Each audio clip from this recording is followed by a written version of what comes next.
ठाकरे आमचे दोन्ही खासदार देसाई साहेब आणि सावंत साहेब, जितेंद्र आव्हाडजी, विद्याताई चव्हाण, मिलिंद नार्वेकर सर्वांचंच मी या ठिकाणी स्वागत करतो। आपल्या महाविकास आघाडीने महाराष्ट्रामध्ये घवघवीत यश मिळवलं आणि तर आपणा सर्वांच्या समोर पहिल्यांदाच एकत्रितपणाने येते। या घवघवीत यशामध्ये शिवसेना, काँग्रेस, राष्ट्रवादी, चंद्र पवार पक्ष, भारतीय कम्युनिस्ट पक्ष, मार्क्सवादी कम्युनिस्ट पक्ष, समाजवादी पक्ष, शेतकरी आप हा पक्ष, आम आदमी पार्टी, त्याचबरोबर महाराष्ट्रातल्या विविध संघटना ज्यांनी प्रचारामध्ये प्रचंड मोठी कामगिरी बजावली, जनजागरण केलं। खास करून निर्भय बनो ही जी संघटना आहे, डॉक्टर विश्वंभर चौधरींची, निखिल वागळे असतील, आदी ॲडव्होकेट सरोदे असतील किंवा महाराष्ट्रातल्या वेगवेगळ्या संघटना, सामाजिक संघटना ज्यांची नावं प्रचंड मोठी यादी आहे, त्या सर्वांनी मिळून महाराष्ट्रात जनजागरण करून आज महाराष्ट्रातला हा विजय प्राप्त झालेला आहे। देशातल्या राजकारणामध्ये महाराष्ट्राने बजावलेली भूमिका ही अतिशय महत्त्वाची ठरलेली आहे आणि देशाच्या राजकारणामध्ये इंडिया आघाडीला जे बळ भारतातल्या जनतेने दिले, त्यातलं सगळ्यात मोठं लक्षणीय यश आणि बळ महाराष्ट्रातल्या जनतेने या महाविकास आघाडीला दिलेलं आहे आणि त्यानंतर पहिल्यांदाच आपण या ठिकाणी भेटलेलो आहेत। मी आमच्या सहकारी पक्ष आणि सर्व संघटना ज्यांचा मी उल्लेख केला त्या सगळ्यांचे आभार मानेनच, पण माननीय उद्धवजी ठाकरे साहेब, पवार साहेब आणि काँग्रेसचे दोन्ही नेते पृथ्वीराज बाबा आणि बाळासाहेब थोरात यांच्या वतीनं आज आपणाला या ठिकाणी महाराष्ट्राच्या जनतेपर्यंत पोचण्यासाठी आपण सर्वांना या ठिकाणी बोलवलं आहे। आपणही आम्हाला या निवडणुकीत सगळ्यांनी सहकार्य केलं। सर्व चॅनेल, सर्व वर्तमानपत्र, आमच्याकडे साधनं कमी होती, यंत्रणा कमी होती, जाहिरात देण्याची क्षमता 2% पण नव्हती समोरच्या बाजूच्या तुलनेनं, आणि महाराष्ट्रामध्ये निवडणुका कशा झाल्या याचा आपणा सर्वांना अंदाज आलेला आहे आणि किती खर्च एखादा पक्ष करू शकतो याचा आकडे जर बघितले तर त्या पार्श्वभूमीवर मिळालेलं हे यश 31 जागांचं हे फार मोठं आहे आणि त्यामुळं एवढं घवघवीत यश महाराष्ट्रातल्या जनतेनं दिलेलं आहे। त्या महाराष्ट्रातल्या जनतेला देखील आभार त्यांचे मानणं आवश्यक आहे। यासाठी मी ही पत्रकार परिषद सुरू करावी एवढीच विनंती करतो।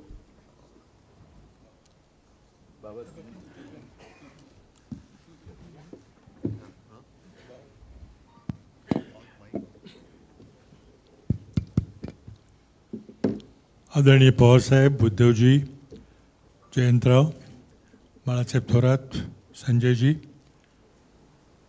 आमचे सर्व नवनिर्वाचित खासदार आणि मीडियाचे सर्व प्रतिनिधी, आत्ताच राष्ट्रवादी काँग्रेसचे अध्यक्ष जयंतराव पाटील यांनी आपल्याला सांगितल्याप्रमाणे ही पत्रकार परिषद महाराष्ट्राच्या जनतेचे आभार मानण्याकरता आम्ही आयोजित केलेली आहे। महाराष्ट्राच्या जनतेचा या देशातील लोकशाही वाचवण्यामध्ये ज्या देशातील जनतेने जे मतदान केलं आहे त्यापैकी महाराष्ट्राच्या जनतेचा फार मोठा आणि सिंहाचा वाटा आहे। महाविकास आघाडीला अगदी निर्णायक बहुमत दिलेलं आहे आणि त्याबद्दल महाराष्ट्राच्या तमाम जनतेचे सर्व घटकातून महाविकास आघाडीच्या सर्व उमेदवारांना घवघवीत असा पाठिंबा दिला गेलेला आहे। त्याची परिणिती आपण निकालात पाहिलेली आहे।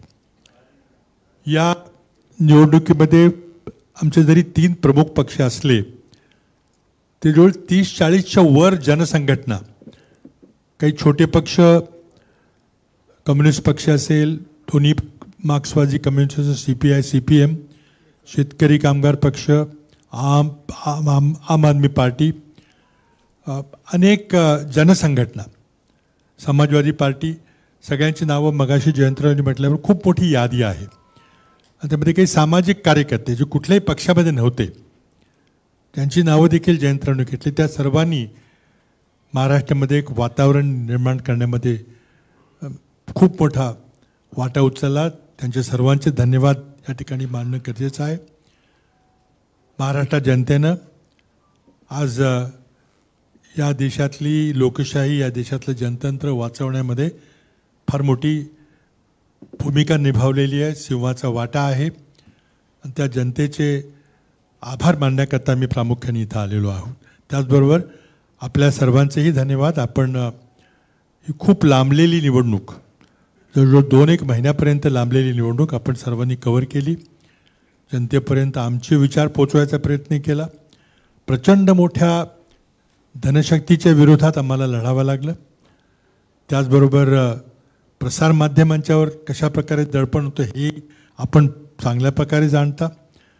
आणि मग ज्या चौकशी करणाऱ्या संस्था आहेत त्या संस्थाचा ज्या प्रकारे दुरुपयोग झाला, या सर्व गोष्टींना आम्हाला तोंड द्यावं लागलं. पण ते महाराष्ट्राच्या जनतेच्या आशीर्वादाशिवाय शक्य झालं नसतं.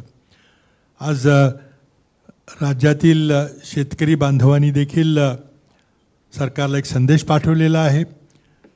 कुठल्याही समाजाला गृहीत धरता कामा नये. आज दुर्दैवानं पूर्वी कधी झालं नव्हतं इतक्या मोठ्या प्रमाणात धार्मिक ध्रुवीकरण करण्याचा प्रयत्न केला गेला आणि त्याला काही यश मिळालं नाही हे या निवडणुकीच्या निकालावरून स्पष्ट झालेलं आहे. या महाराष्ट्राच्या भूमीमध्ये छत्रपती शिवरायांच्या आचरणाहून आदर्श घेऊन आम्ही सर्वधर्म समभावाची भूमिका या ठिकाणी राबवतो. आणि त्यामुळं धार्मिक ध्रुवीकरण कुठं पसरलं नाही, कुठलाही मुद्दा तिथे चालला नाही. जनतेच्या प्रश्नाला महाविकास आघाडीच्या नेत्यांनी प्राधान्य दिलं. आणि खरं म्हणजे पवारसाहेबांनी उद्धवजींनाही धन्यवाद दिले पाहिजे की त्यांनी ज्या प्रकारे जवळजवळ प्रत्येक मतदारसंघामध्ये जाऊन त्यांनी प्रचार केला. नेत्यांच्यामध्येही चांगलं समन्वय होतं, बूथ लेवलच्या कार्यकर्त्यांच्यामध्ये खूप चांगलं समन्वय होतं. आणि त्यामुळं हा आपल्याला इथं परिणाम दिसत आहे. आत्ताच तिन्ही पक्षाच्या नेत्यांची एक प्राथमिक बैठक विधानसभेच्या पार्श्वभूमीवर आमची झालेली आहे म्हटलं तरी काही सुरुवात झालेली आहे. लवकरात लवकर आम्ही विधानसभेच्या दृष्टीने जे काही निर्णय घ्यायचे असतील ते घेणार आहे. पण एक गोष्ट निश्चित आहे की ही विधानसभेची निवडणूक अशाच प्रकारचं आघाडी, जनसंघटना, महाविकास आघाडी सगळे ज्या प्रकारे मी लोकसभेची निवडणूक लढली त्याच प्रकारे त्याच ताकदीनं किंबहुना त्याच्यापेक्षाही अधिक ताकदीनं आम्ही विधानसभेची निवडणूक लढणार आहे. जनतेचे प्रश्न घेऊन लोकांच्या समोर पुन्हा येणार आहेत. आणि मला खात्री आहे की ज्या प्रकारे लोकसभेला आपण सर्वांनी महाराष्ट्रातील जनतेने आम्हाला आशीर्वाद दिला त्याचप्रमाणे विधानसभेच्या निवडणुकीमध्ये त्याच्यापेक्षाही अधिक प्रमाणामध्ये आशीर्वाद आम्हाला मिळेल. आणि महाराष्ट्रामध्ये सत्ता परिवर्तन निश्चितपणे होईल हे आश्वासन आम्ही आमच्या सर्वांच्या वतीनं आपल्याला देऊ इच्छितो. धन्यवाद. एकच लहानशी गोष्ट सांगायची राहून गेली ती म्हणजे ज्या काही अन्य पक्षाच्या नेत्यांच्या सभा झाल्या त्याच्यामध्ये देशाचे प्रधानमंत्री यांच्या 8 सभा झाल्या आणि एक महोत्सव झाला. त्यांच्या या 8 सभा ज्या ठिकाणी झाल्या आणि महोत्सव ज्या ठिकाणी झाला त्या ठिकाणी आम्हा लोकांच्या उमेदवारांना जनतेने फारच मोठ्या प्रमाणात पाठिंबा दिला. आणि म्हणून विधानसभेच्या निवडणुकीच्या काळामध्ये प्रधानमंत्र्यांच्या जेवढ्या ज्या जागा व्यक्ती होते तेवढं आमचा स्पष्ट भारताच्या दृष्टीनं ऐकून वातावरण होईल. त्यामुळं त्यांनाही धन्यवाद देणं हे माझं कर्तव्य समजतं.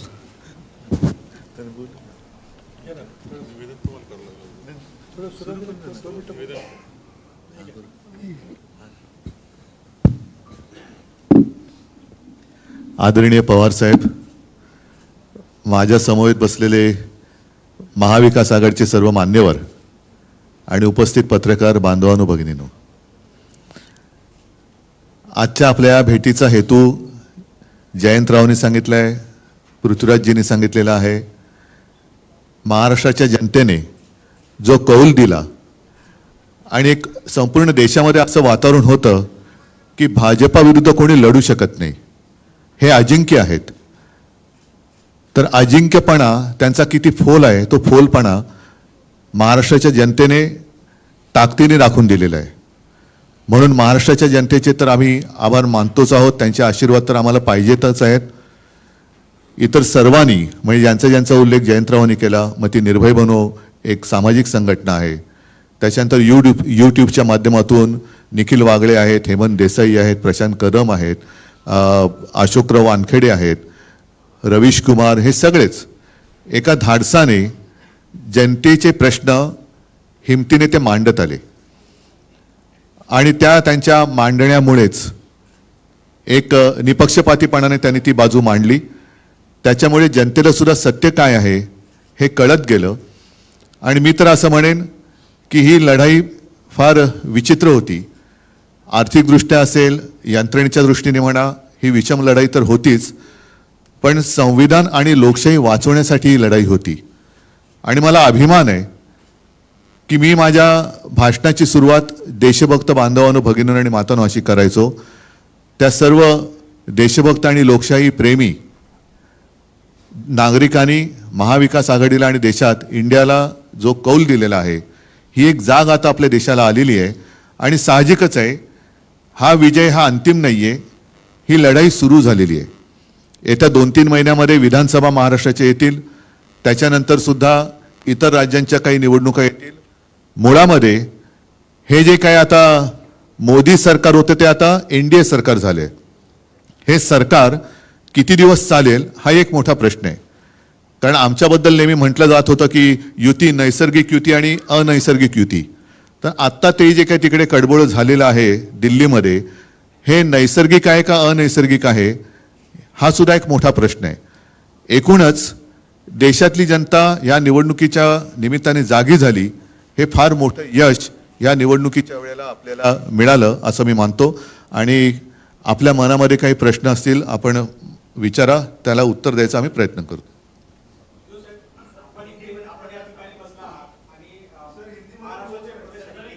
हिंदी में बाद में जयंतराव बात करेंगे.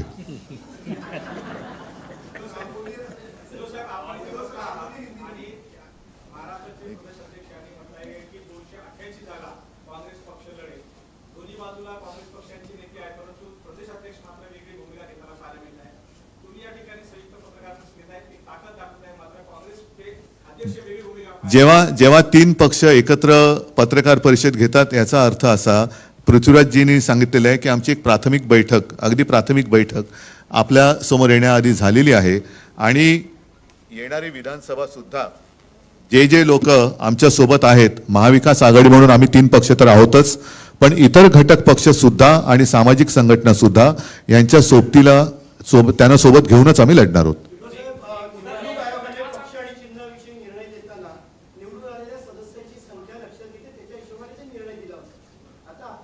त्या निर्णयाला आम्ही सुप्रीम कोर्टात आव्हान दिलेलं आहे आणि त्या निकालाची अपेक्षा आम्हाला आता महिन्याभरात आहे. नाही, आता खासदार तर आमचे झालेलेच आहेत, पण मुळामध्ये तो निर्णय कसा अयोग्य होता हा सुप्रीम कोर्टासमोर सुप्रीम कोर्टाने त्याच्याबद्दल सुद्धा नाराजी व्यक्त केलेली आहे. म्हणून मला असं वाटतं की येत्या, कारण आता सुट्टी संपले सुप्रीम कोर्टाची, पण येत्या काही दिवसात त्याची निकालाची आम्ही अपेक्षा करतो. पण जनतेच्या न्यायालयामध्ये काय झाले जगाने बघितलेलं आहे.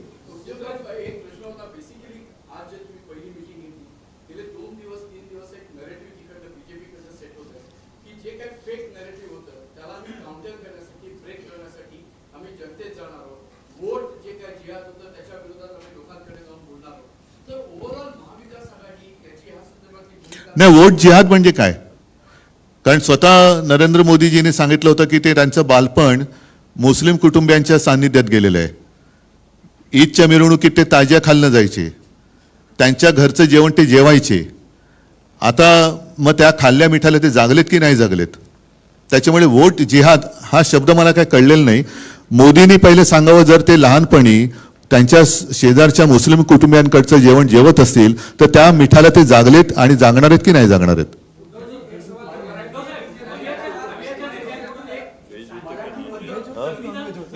नाही, ते मी फक्त मिठाचं बोललोय. मीठ नॉनव्हेज आणि व्हेज दोन्ही जेवणात टाकतात, त्याच्यामुळे ते जेवण काय जेवले ते त्यांनी सांगावं.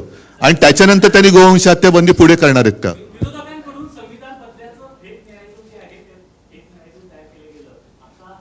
काय मला परत प्लीज.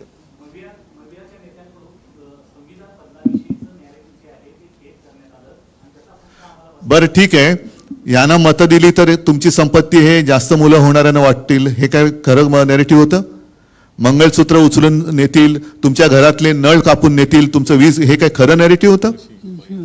तुमची म्हैस चोरून नेतील, हे काय खरेपणा होता? नकली संतान, नकली सेना, हे काय खरं नॅरेटिव्ह होतं? आणि मी प्रत्येकाला नोकरी देईन, प्रत्येकाला घर देईन, हे काय खरं नॅरेटिव्ह होतं? उद्योगधंदे वाढवीन, हे काय खरं नॅरेटिव्ह होतं?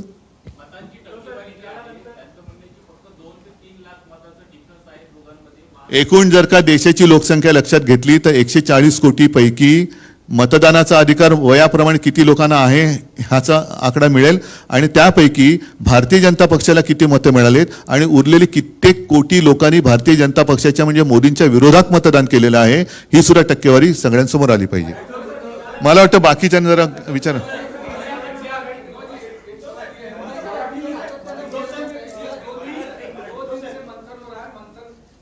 मंथन बीजेपी मंथन कर रही है कि हम चुनाव हारे नहीं हैं, हम कहीं न कहीं नैरेटिव के कारण चुनाव हार रहे हैं और हमारे खिलाफ एक गलत नैरेटिव तैयार किया जा रहा है. मतलब क्या? कि उनका कहना है कि 400 पार का जो नारा था संविधान बदलने का, वो गलत नैरेटिव. तो फिर दिया क्यों था?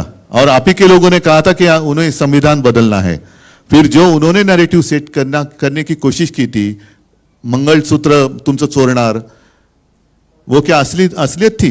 अच्छे दिन आएंगे वो तो हम भूल गए, वो नैरेटिव का क्या हो गया?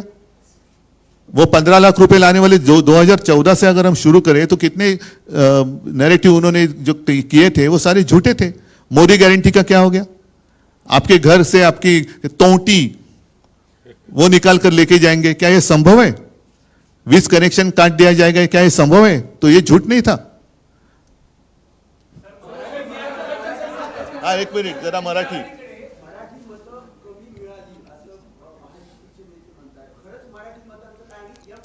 मराठी मतं का कमी मिळतील? काय असं काय कारण आहे?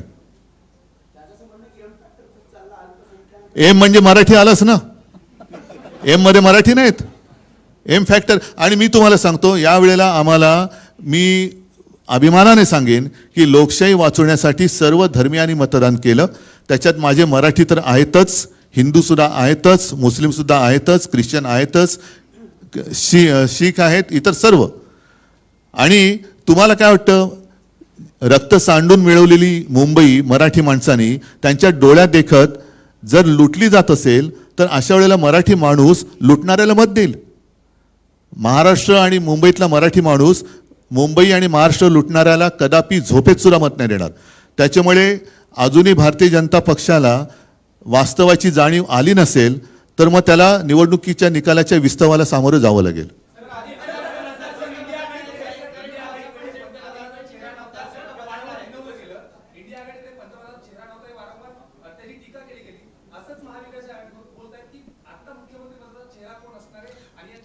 त्यांच्याकडे कोण असणार पहिला ठरवा ना.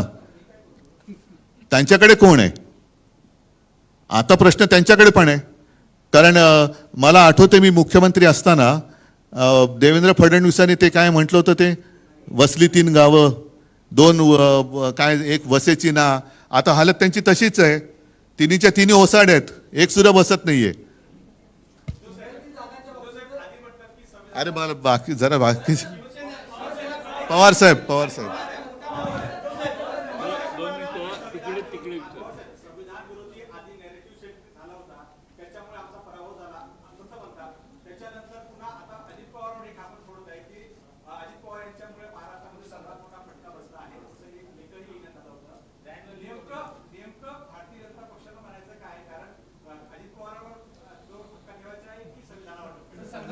त्यांना नेमकं एवढंच सांगायचं आहे की महाराष्ट्राच्या जनतेने आमचा पराभव केला. त्या संबंधीची कारणं अनेक आहेत, पण ते आम्ही आता बोलू इच्छित नाही.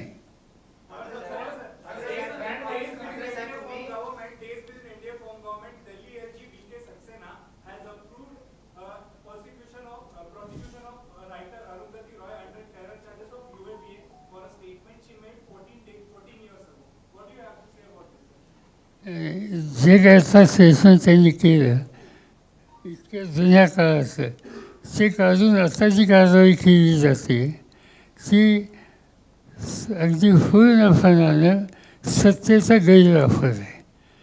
आणखीन एक गोष्ट अशीच या ठिकाणी झाली की काही लोकांच्या बाबतीत तुम्ही आणि काही लोकांच्या यापूर्वी केसेस केलेल्या होत्या, त्यातल्या काही लोकांना कोर्टाने जामीन दिला, पण त्याच्यामध्ये अनेक लोक कारण नसताना आरोपाशिवाय आधीच तुरुंगामध्ये आहेत. याचा अर्थ सरळ सरळ हा सत्तेचा गैरवापर आहे आणि या सत्तेच्या गैरवापराच्या संबंधी या निवडणुकीमध्ये लोकांनी जी काही भूमिका घेतली त्याच्यातून शहाणपणा शिकतील अशी अपेक्षा होती, पण तो काही शहाणपणा शिकलेला दिसत नाही. आणि त्यामुळं आणखीन 3-4 महिन्यांनी लोकांच्या समोर जायची संधी ज्यावेळी मिळेल तर लोक त्याचा पूर्णपणानं विचार करून ठोस निर्णय घेतील.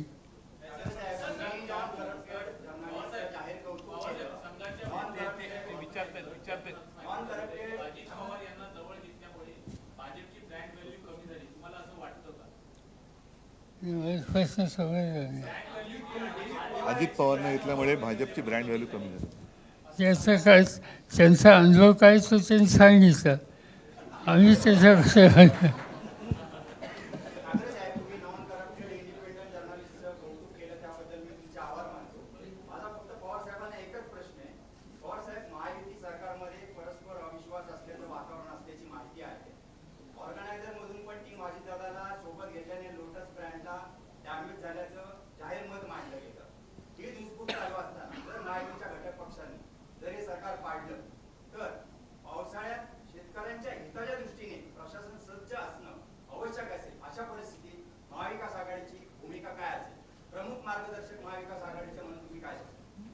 साधी ही गोष्ट आहे की आम्हा लोकांच्या हातामध्ये आज तर काही महाराष्ट्राची सत्ता नाही आहे.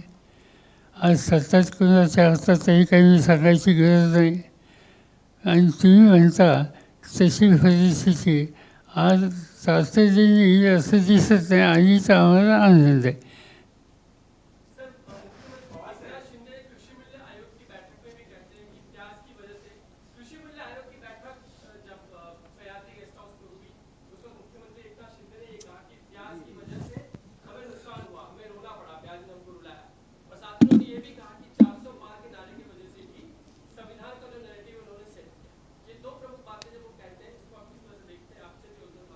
सीधी बात है, प्याज पैदा करने वाला किसान तो नाराज था, इसमें कोई दो बातें नहीं, मगर वहाँ तक सीमित नहीं. इस महाराष्ट्र का, इस देश का किसान बाय एंड लार्ज ये सरकार के बीजेपी के खिलाफ था और आज भी इससे कोई बदल हो गई ऐसे मुझे दिखता नहीं.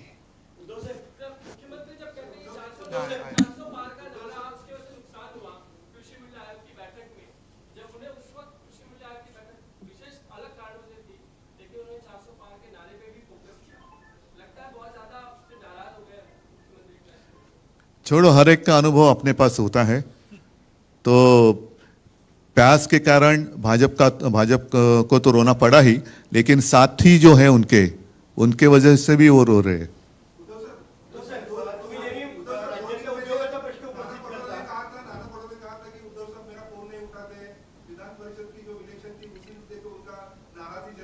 तो झाला, विषय संपला. त्याच्यानुसार आम्ही निर्णय पण घेतला. कोकण पदवीधर मतदारसंघामध्ये आम्ही काँग्रेसला तिघांनी मिळून, म्हणजे दोघांनी, काँग्रेस व्यतिरिक्त आम्ही दोघं आहोत आणि बाकीच्यांनी पाठिंबा दिला आहे. आणि इतर 3 जागांमध्ये काँग्रेस राष्ट्रवादीने आम्हाला पाठिंबा दिला. आरोप नाही, वस्तुस्थिती आहे. कोण? कुमारस्वामींनी आरोप केलाय की बेंगलोरमध्ये आरोप केला की करोडो रुपयाची सवलत किंवा अनुदान गुजरातमध्ये उद्योग जे आहेत त्याच्यावरती अन्याय का करते केंद्रीय मंत्रीच आरोप करते. मग मी काय उत्तर देऊ? त्यांनी पंतप्रधानांकडे उत्तर मागायला पाहिजे, कारण त्यांना पाठिंबा दिलाय. आणि मी माझ्या प्रचाराच्या भाषणात सुद्धा सांगत होतो की आमचा गुजरातबद्दल काही राग नाही. इंडिया आघाडीचं सरकार आल्यानंतर आणि उद्यासुद्धा आल्यानंतर आम्ही गुजरातच्या हक्काचं काय असेल ते देऊ. पण याकरता मोदी आणि अमित शाह गुजरात आणि संपूर्ण देश यांच्यामध्ये एक जी भिंत उभी करतायत ती अत्यंत घातक आहे. तशी भिंत त्यांनी उभी करता कामा नये. महाराष्ट्राच्या हिताचं असेल ते महाराष्ट्राला मिळालंच पाहिजे. गुजरातचे असेल ते जरूर गुजरातला द्या. तसंच अन्य राज्यांना जे आवश्यक आहे आणि त्यांच्या हक्काचं आहे ते दिलं गेलंच पाहिजे. त्यालाच आपण केंद्र सरकार म्हणतो. खरं केंद्र सरकार हा शब्द चुकीचा आहे, कारण आपली संघराज्य पद्धत आहे. उद्धव जी ये सवाल आपसे है कि मराठा आरक्षण के मुद्दे पर सरकार अब तक कोई ठोस भूमिका नहीं दे पा रही है, बार-बार कर रही है। हम सरकार में नहीं है. जिनके हाथ में सरकार है उनको पूछो. वो अपोजिशन के तौर पे आप लोगों की क्या भूमिका है? अभी भी सरकार ने 1 महीने का एक समय पीरियड दिया है, तो लगातार टाइम बाय कर रहे हैं क्या? सीधी बात यह है कि ये इशू पर इससे पहले जो कोई महाराष्ट्र गवर्नर थे उन लोगों ने डिस्कशन किया था, कुछ कमीशन किए थे जो वहाँ बैठे थे अनशन पर, उन्हें कुछ कमीशन की, मगर इस पर अमल नहीं हुआ और इसीलिए फिर ये उपोषण का मामला शुरू हो गया. जो कुछ बातें सरकार ने एक्सेप्ट की थी, कंसिडर की थी, इस पर जल्दी से जल्दी अमल करना ये फर्ज आज ये गवर्नमेंट का है. ये स्थिति हाथ के बाहर जाने की नौबत न आना इसकी आज आवश्यकता है सामाजिक दृष्टि.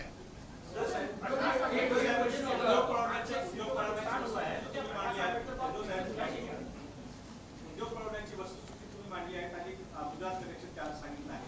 आता नवीन एक गोष्ट बाहेर निघाली की ज्या विद्यार्थ्यांनी नीटची परीक्षा दिली त्या प्रकरणामध्येही गुजरात कनेक्शन त्या ठिकाणी पाहायला मिळत आहे. म्हणजे विद्यार्थ्यांचं भविष्यही आता गुजरात कनेक्शनशी जोडलंय. काय म्हणतो? नाही, म्हणूनच मी म्हटलं ना की हा जो त्यांचा काही अट्टाहास आहे, त्यांना 10 वर्षात समजायला पाहिजे होतं की संपूर्ण देशाने त्यांना पंतप्रधान पद दिलं होतं. आता कसं बसं त्यांचं पंतप्रधान पद वाचलंय. ते किती दिवस हे सरकार राहील हे काय सांगता येत नाही. आणि गुजरातमध्ये जर का हे अशी सगळी चालूगिरी करायला लागले तर त्यांचं मूळ राज्य आहे तिथेच त्यांच्या आसनाला सुरुंग लागेल. आणि एकूणच जे काय मगाशी तुम्ही नरेटिव्ह म्हणतात, नरेटिव्ह एका बाजूला, पण ह्यांच्यामध्ये खरेपणा नाही आहे. हा सगळा फोलपणा आता देशाच्या जनतेच्या लक्षात आलेला आहे.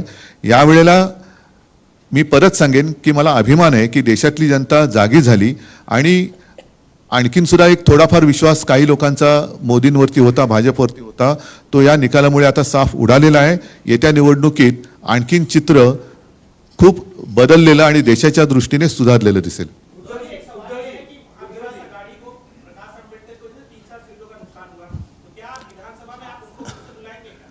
देखो, पहले ही जैसे जयंतराव जी ने कहा, जितने लोग हमारे साथ अभी रहे और उन्होंने संघर्ष किया, हम उनको लेकर आगे जाएंगे.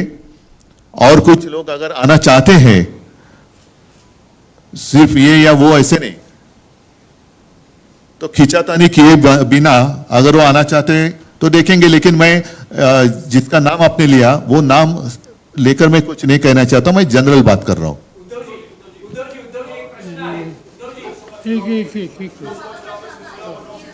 राम मंदिराचा श्रेय ज्या भाजपने घेतलं त्या भाजपला अयोध्येमध्ये झालेला पराभव याच्यावर तुम्ही काय? एकच तुमच्या लक्षात असेल, मी 22 जानेवारीला ताळाराम मंदिरात गेलो होतो आणि 23 जानेवारीला ज्या दिवशी शिवसेना प्रमुखांचा जन्मदिवस असतो तेव्हा नाशिकच्या सभेत मी म्हटलं होतं की आम्हाला भाजपा मुक्त राम पाहिजे.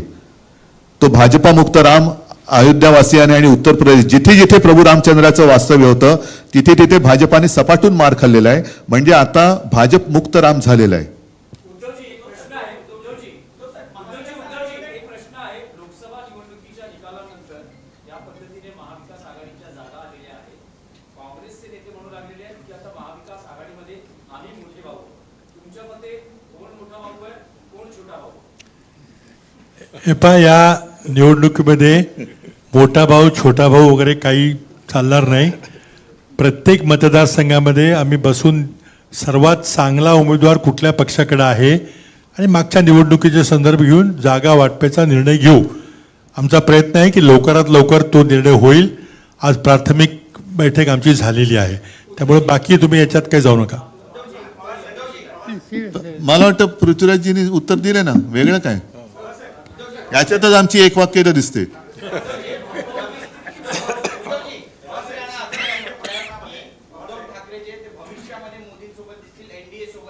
कोण ठीक आहे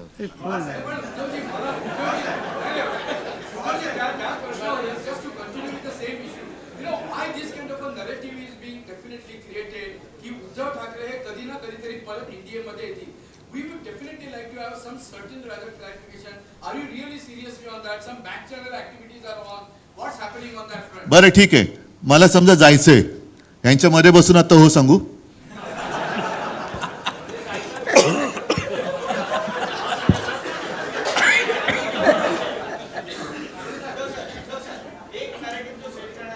अरे तुम्ही नरेटिव्ह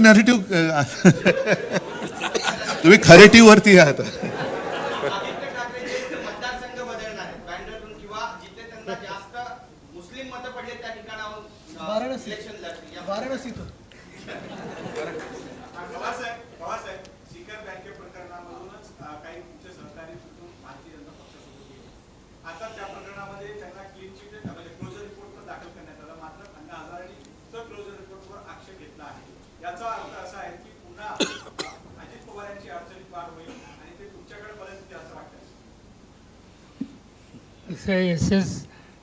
ही वर्ष कोर्टाच्या ताब्यात आहे, 27 आहे आणि 27 माणसाच्या संबंधी काही भाष्य करणे हे काही सांगण्याचे लक्षण आहे. हजारेंना जे काही त्यांची तक्रार आहे ती तक्रार मांडण्याचा त्यांचा अधिकार आहे. त्याच्यात काय निर्णय आहे तो बघू आणि नंतर ठरवू.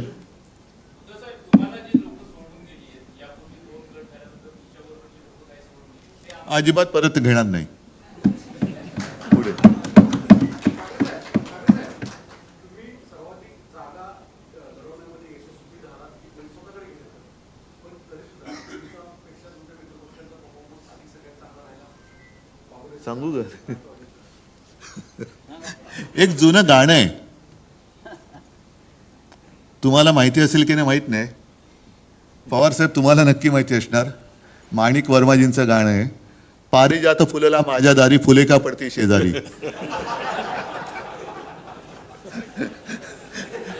पण तरी देखील आम्ही पारिजातकाला खत पाणी घालायचं काही सोडणार नाही.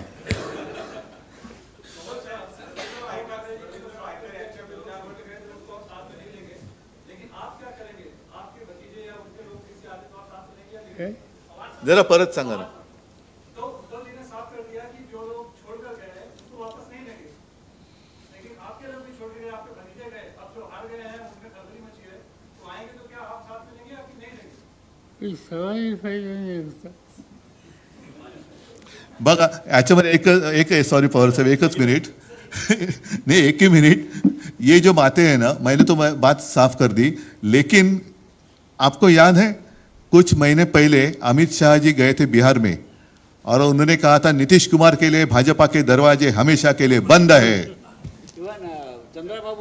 चंद्रा बाबू जी के लिए भी बंद है.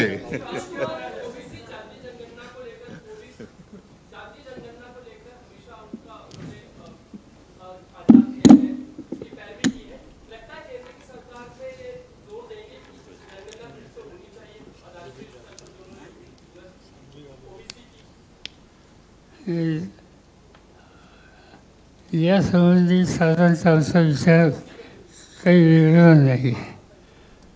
जातीवर आधारित जनगणना या देशात होण्याची आवश्यकता आहे आणि त्याबद्दल सर्वसाधारणपणे आम्हा सगळ्यांच्यात एक वाक्यता आहे.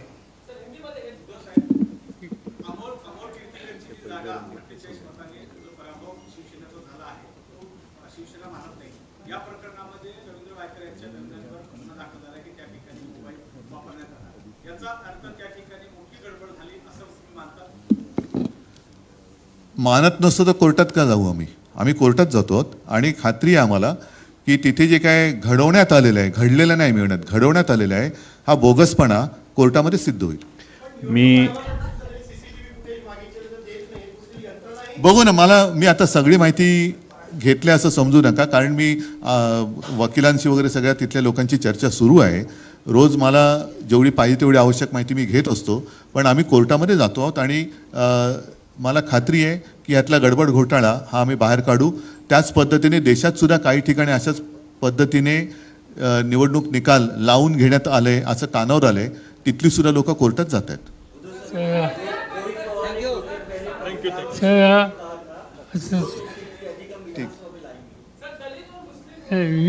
ठीक आहे, थोडा कुछ आगे के लिए बाकी रहे. आपण एवढ्या मोठ्या संख्येने आलात त्याबद्दल तुम्हाला आम्हाला सगळ्यांना मी आपल्या सुरुवातीला जे करायचं होतं ते शेवटी करतो. आदिती नलवडेंना मी विनंती करतो की उद्धवजी ठाकरे साहेबांचं स्वागत त्या करतील. आम्ही होस्ट आहे. जितेंद्र आव्हाड साहेबांना मी विनंती करतो की त्यांनी आदरणीय पवार साहेबांना पुष्पगुच्छ द्यावं.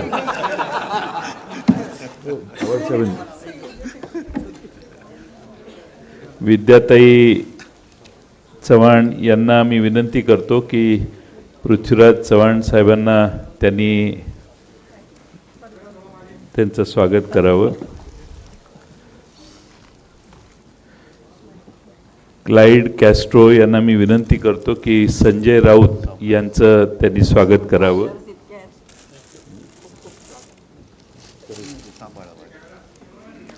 आदिती नलवडेंना मी विनंती करतो की माननीय बाळासाहेब थोरात साहेबांचं त्यांनी स्वागत करावं आणि आदित्य ठाकरे साहेबांचं त्यांनी स्वागत करावं. आणि नवनिर्वाचित खासदार देसाई साहेब यांचं आव्हाड साहेबांना मी विनंती करतो की त्यांनी स्वागत करावं. आणि अरविंद सावंत साहेबांचंही स्वागत मी करतो, माझ्याकडे ते राहतात.